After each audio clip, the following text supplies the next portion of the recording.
Hello hi, welcome back to my YouTube channel Maluva vlogs. അപ്പോൾ ഇന്ന് അനിയത്തിയുടെ അവിടെ ഒരു പരിപാടി ഉണ്ടായിരുന്നു കേട്ടോ. പാന എന്നാണ് അതിന് പറയുക. അവർ കുടുംബക്കാർ നടത്തുന്ന ഒരു ഉത്സവമാണ്, ഒരു പരിപാടിയാണ് കേട്ടോ. എന്തോ ഒരു വഴിപാടായിട്ട് നടത്തുന്നതാണ്. എന്താ സംഭവം ഞാൻ കണ്ടിട്ടുണ്ട്. ഇത് ഞങ്ങളുടെ അവിടെ അമ്പലത്തിൽ നടക്കണത് കൂത്തുംപാനയ്ക്ക് ഇതുപോലെ പാനച്ചാട്ടം നടത്തുന്നത് ഞാൻ കണ്ടിട്ടുണ്ട് കേട്ടോ. അപ്പോൾ മാളും വാവിയും കൂടിയിട്ട് നേരത്തെയും അമ്മയുടെ കൂടെ പോയി, ബസ്സിൽ പോയി. ഞാനും ഏട്ടനും കൂടി വൈകുന്നേരത്താണ് പോയത് കേട്ടോ. ഉച്ചയ്ക്ക് ശേഷമാണ് ഇത് തുടങ്ങണത്. അപ്പോൾ ഇത് അവരെന്തോ ഒരു നേർച്ചയായിട്ട് നടത്തണതാണ് കേട്ടോ. നല്ല രസമാണ് കണ്ടിരിക്കാൻ. കുഞ്ഞു കുട്ടികൾ തമ്മിൽ കുറേ നേരമുണ്ട് കേട്ടോ. കുറേ 6 മണി 7 മണിയൊക്കെ ആകുമ്പോഴേ തോന്നുന്നു കഴിയുള്ളൂ. പാനച്ചാട്ടം എന്നാണ് പറയുക കേട്ടോ. ഒരു അമ്പലമൊക്കെ ഉണ്ടാക്കി അതിൽ അതിൻ്റെ പുറത്ത് നിന്നിട്ട് പാലക്കൊമ്പ് വെച്ചിട്ട് അതിൻ്റെ ചുറ്റും അമ്പലം കെട്ടിയിട്ട് അങ്ങനെയുള്ളൊരു പരിപാടിയാണ് കേട്ടോ.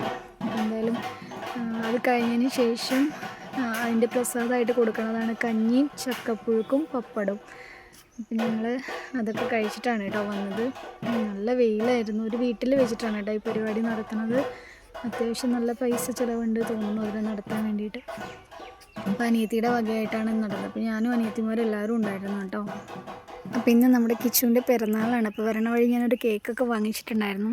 അപ്പോൾ കിച്ചു വന്നിട്ടുണ്ടായിരുന്നില്ല കേട്ടോ. അപ്പോൾ ഞങ്ങൾ വൈകുന്നേരത്തെ കേക്ക് മുറിക്കുന്നതാണ് കേട്ടോ. ആരുമില്ല, ഞങ്ങൾ തന്നെ ഉള്ളൂ. അവനാണെങ്കിൽ ഈ വീഡിയോയിൽ വരാനൊക്കെ ഭയങ്കര മടിയാണ് കേട്ടോ. അപ്പോൾ തല പൊക്കാൻ പറയാൻ, മുഖം പൊക്കാൻ പറയുമ്പോൾ കേൾക്കണില്ല കേട്ടോ. അമ്മ വേണ്ട അമ്മ വേണ്ട അമ്മ പറഞ്ഞിട്ട് അങ്ങനെ എന്തൊക്കെയോ പറഞ്ഞ് ഒന്ന് സമ്മതിപ്പിച്ചിട്ട് അനിയത്തിമാർ കേക്ക് കൊടുക്കുകയാണ് കേട്ടോ. അച്ഛൻ അത് അപ്പുറത്തെ വീട്ടിലത്തെ ഞങ്ങളുടെ പ്രജൂസാണ് കേട്ടോ അത്. അപ്പോൾ കേക്ക് അവന് ഇഷ്ടമില്ല കേട്ടോ. മധുരം ഭയങ്കര അലർജിയാണ് കുട്ടിക്ക്. കിച്ചുവിന് കേക്ക് ഭയങ്കര ഇഷ്ടമാണ് കേട്ടോ. അപ്പോൾ അവൻ്റെ കാലിൽ കേക്ക് ആക്കിയത് എടുത്ത് കളയണതാണ് കേട്ടോ. കാലിൽ കേക്ക് വെച്ച് തേച്ചു. പ്രജൂസിൻ്റെ പണിയാണത്. അപ്പോൾ എല്ലാവരും കൂടി കേക്കൊക്കെ മുറിച്ച്, വേറെ ആരുമില്ല, ഞങ്ങൾ മക്കളും മാത്രമേ ഉള്ളൂ കേട്ടോ. അത് കഴിഞ്ഞിട്ട് ഏട്ടൻ്റെ പെങ്ങന്മാർ ഗിഫ്റ്റ് വാങ്ങിച്ചിട്ടുണ്ടായിരുന്നു കേട്ടോ. അപ്പോൾ അത് കൊടുക്കുകയാണ്. അവർ അച്ഛൻ്റെ കയ്യിൽ നിന്ന് കാലത്ത് പോകുമ്പോൾ 100 രൂപ വാങ്ങിച്ചിട്ട് 100 രൂപ വാങ്ങിച്ചു. എന്തിനാണെന്നുള്ളത് അറിയണ്ടായിരുന്നില്ല കേട്ടോ. അപ്പോൾ വരണ വഴിക്ക് അമ്മ ഞങ്ങൾക്ക് കടയിൽ കയറണം, ഞങ്ങൾക്കൊരു സാധനം വാങ്ങിക്കേണ്ടി വന്നു. അപ്പോൾ വാവയുടെ വക ഒരു മാലയും മാളുവിൻ്റെ വക ഒരു സ്പ്രേയും ഒരു മാലയായിരുന്നു കേട്ടോ. വെറുതെ അവനത് ഇടുമൊന്നുമില്ല, വെറുതെ പൈസ കളയാൻ വേണ്ടി വാങ്ങിച്ചതെന്നാലും അവരുടെ ഒരു സന്തോഷമല്ലേ. അപ്പോൾ ഏട്ടന് ഗിഫ്റ്റൊക്കെ വാങ്ങിച്ച് അതൊക്കെ കൊടുത്ത്. ഏട്ടന് സ്പ്രേ ഭയങ്കര ഇഷ്ടമാണ് കേട്ടോ. അവന് പിന്നെ സ്പ്രേ ഇല്ലാണ്ട് പറ്റില്ല. അപ്പോൾ സ്പ്രേ നല്ല ഇഷ്ടമായി. നല്ല മണമുള്ള സ്പ്രേ ആണല്ലോ എന്നൊക്കെ പറഞ്ഞിട്ടുണ്ടായിരുന്നു. അപ്പോൾ കുട്ടികളുടെ സന്തോഷമല്ലേ. അവരുടെ ഏട്ടന് അവർക്ക് കൊടുക്കാൻ പറ്റുന്ന കുഞ്ഞു ഗിഫ്റ്റ്, അങ്ങനെ ഗിഫ്റ്റൊക്കെ കൊടുത്തു. ഗിഫ്റ്റൊക്കെ അൺബോക്സ് ചെയ്തു. പെയിൻറ്റിങ്ങിൻ്റെ സാമഗ്രികളാണ് കേട്ടോ അടുത്തിരിക്കുന്നത്. പെയിൻറ്റിങ് നടന്നുകൊണ്ടിരിക്കുകയാണ്, കഴിഞ്ഞിട്ടില്ല. അപ്പോൾ മാല അൺബോക്സ് ചെയ്തിട്ട് രജിയാണ് കേട്ടോ വീഡിയോ എടുക്കുന്നത്.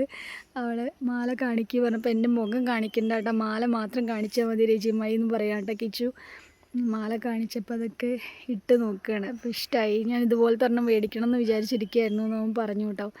2 ദിവസമൊക്കെ ഇടും, അത് കഴിഞ്ഞാൽ പിന്നെ ഊരി വയ്ക്കും. അതൊന്നും ഇടുമൊന്നുമില്ല, വെറുതെ ഓരോന്നിങ്ങനെ മേടിക്കുമ്പോൾ ആ കാണുമ്പോഴുള്ള ആ ത്രില്ല് മാത്രമേ ഉള്ളൂ. 2 ദിവസം ഇടും, പിന്നെ എടുത്ത് വയ്ക്കും.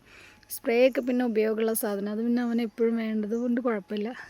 അങ്ങനെ അടുത്ത ആളുടെ മാല ഞാൻ ഇട്ട് തരാമെന്ന് പറയാം കേട്ടോ വാവ. അപ്പോൾ അത് കഴുത്തിൽ കൂടെ കൊള്ളില്ല, ഞാൻ ഇട്ടോളാം എന്നൊക്കെ പറഞ്ഞിട്ട് വാവയും ചോദിക്കുകയാണ്, നീ ഞങ്ങളുടെ പിറന്നാളിന് എന്താ തന്നു, ഞങ്ങളുടെ പിറന്നാളിന് ഒന്നും തന്നില്ലല്ലോ, ഞങ്ങൾ ഇതെങ്കിലും ചെയ്തില്ലേ എന്നൊക്കെ ചോദിക്കുകയാണ് കേട്ടോ. അങ്ങനെ കേക്കൊക്കെ മുറിച്ച് ഗിഫ്റ്റൊക്കെ കൊടുത്തു.